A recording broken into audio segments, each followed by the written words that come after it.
রাত বাজে 12টা 40। তারপরেও আমার কাজ শেষ হয়নি। ছোট বাচ্চার মা বলে তো কথা।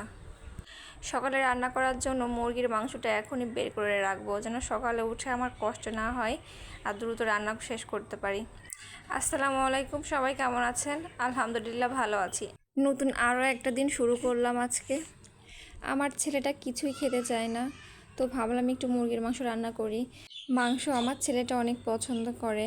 সারাটা দিন শেষ হয়ে যায় কিন্তু মায়েদের কাজ শেষ হয় না, তাই না?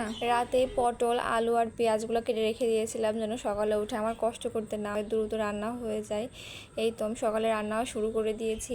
পটল আর আলুগুলো ভালো করে হলুদ লবণ মাখিয়ে নিচ্ছিলাম, ভেজে নিব। তারপরে আমার অন্যান্য কাজ করতে হবে। আর এইদিকে আমার মেয়েটা কান্নাকাটি শুরু করে দিয়েছে। আমার মেয়েটা সকালে ঘুমায় কিন্তু আজ হুট করে অনেক সকালে উঠে গিয়েছে। আজ 2টা দিন আমার মেয়েটা ঘুমাচ্ছে না। আসলে বাচ্চা কাচ্চা এমনই হয়, কোনো দিন ঘুমায় কোনো দিন ঘুমায় না। আসলে সব দিন তো আর একরকম হয় না, ছোট বাচ্চা নিয়ে কাজ করতে হয়।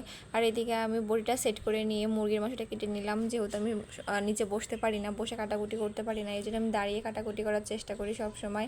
আর এইদিকে ভাজা হয়ে গিয়েছে, আমি পেঁয়াজটা দিয়ে দিলাম। পেঁয়াজটা ভাজা হয়ে গেলে পেঁয়াজের মধ্যে আমি পটলটা দিয়ে দিব। আর এদিকে আর একটা প্যানে মুরগির মাংস রান্না করার জন্য কিছু পেঁয়াজ দিলাম ভেজে নেওয়ার জন্য। আর পরের জন্য যে পেঁয়াজটা ভাজছিলাম সেই পেঁয়াজটা একটু ব্রাউন কালার করে ভেজে নিলাম। তার মধ্যে পটলটা দিয়ে দিলাম, হালকা নাড়াচাড়া করে নামিয়ে নিব। এই যে আমার পটলটার ফাইনাল লুক দেখছেন কত সুন্দর হয়েছে। এরপরে দেখি আমার মুরগির মাংসের পেঁয়াজটা ভাজা হয়ে গিয়েছে। সেই ভাজা পেঁয়াজের মধ্যে আমি পেটে রাখা মশলাগুলো সব দিয়ে দিলাম এবং ভালোভাবে কষিয়ে নিলাম। মশলায় তেলটা ছেড়ে গেলে তখন আমি মুরগির মাংসগুলো এক এক করে দিয়ে দিলাম। দেওয়ার পরে আমি ভালোভাবে নাড়াচাড়া করে কষিয়ে নিব। আমি কিন্তু পানি দিব না। এরপর আমি ঢাকা দিয়ে রাখবো। ঢাকা দিয়ে রেখে আমি সম্পূর্ণ রান্নাঘরটা পরিষ্কার করে নেব। যেহেতু আমার রান্না হয়ে গেল প্রায়, ঢাকনাটা উঠিয়ে দেখি আমার মাংসটা কষানো হয়ে গেছে। এর মধ্যে আমি ভেজে রাখা আলুগুলো দিয়ে দিব। আলুগুলো দিয়ে আবার একটু ভালোভাবে নেড়ে চেড়ে আমি ঢাকনা দিয়ে ঢেকে দিব। যেহেতু পানি দিইনি, পানি না দিয়েছি। এরপর ভালোভাবে কষানো হয়ে গেলে আমি ঝোলের পানি দিয়ে দিব। ঝোলের পানি দিয়ে আর একটু নাড়াচাড়া করে ঢাকা দিয়ে রেখে দেব। তারপরে আমি সকালে খাবার জন্য আলু ভর্তা মাখিয়ে রাখছি।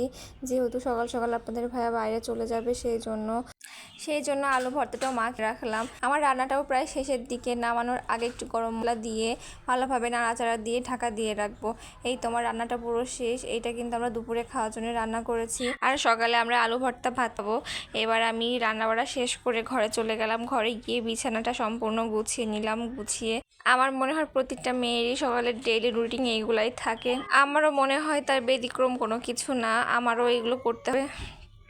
এরপর আমি অন্য ঘরে চলে গেলাম। অন্য ঘরে গিয়ে দেখি আমার মেয়েটা উঠে পড়েছে। ছেলেটা তো সে সকালেই উঠেছে, উঠে একা একা খেলা করছে। তার ওকে কোলে নিয়ে একটু খেলা করছিলাম।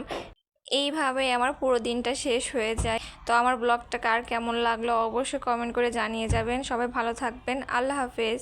আর বেশি বেশি করে কমেন্ট আর শেয়ার করবেন।